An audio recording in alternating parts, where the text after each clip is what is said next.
Pakistan super league নাকি Indian premier league IPL দুটি যে চলছে সমান তালে। ক্রিকেটাররাও বেছে নিচ্ছেন নিজেদের পছন্দের ফ্র্যাঞ্চাইজি ভিত্তিক ক্রিকেট টুর্নামেন্টকে।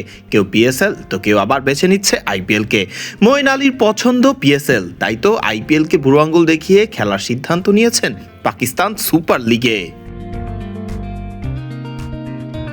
ইন্ডিয়ান প্রিমিয়ার লিগকে না বলা মঈন আলী বেছে নিয়েছেন পাকিস্তান সুপার লিগ পিএসএলকে, যেখানে তিনি মাঠ মাতাচ্ছেন করাচি কিংসের হয়ে। মঈন আলী নিজেই জানিয়েছেন কেন তিনি পিএসএলকে বেছে নিলেন। আইপিএল ছাড়ার কারণটাই বা কি? মঈন আলী জানান, কিছু কারণ আছে। এখন আমার বয়স 38, এখনও খেলতে চাই, ভালো পারফরমেন্স করতে চাই এবং যতটা সম্ভব আমার ক্যারিয়ারটা দীর্ঘ করতে চাই। করাচি আমার এখানে আসার সিদ্ধান্তে বড় একটি ভূমিকা রেখেছে।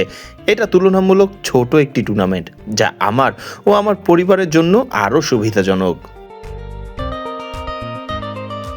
শুধু আইপিএল এর চেয়ে পিএসএল এ ম্যাচ কম বলেই নয়, মঈন এটাও মাথায় রেখেছেন কোথায় কোথায় খেলার সুযোগ বেশি পাবেন। তিনি জানান, গত বছর আইপিএলে আমি অর্ধেক ম্যাচ খেলেছিলাম এবং ব্যাট করার সুযোগ পেয়েছিলাম মাত্র 2 বার। ক্যারিয়ারের এই পর্যায়ে আমি মাঠে থাকতে চাই, ব্যাট করতে চাই।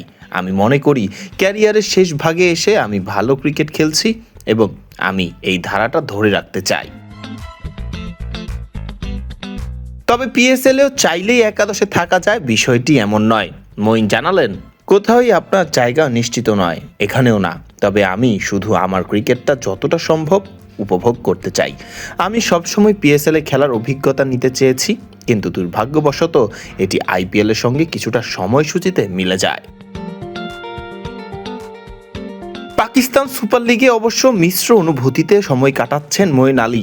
মঈনের দল করাচি কিংস খেলেছে 6 ম্যাচ, যার মধ্যে জয় পেয়েছে 3টিতে এবং পরাজয়ের মুখোমুখি হতে হয়েছে বাকি 3 ম্যাচে। ফারদিন রহমান সকাল, বিডি ক্রিক টাইম।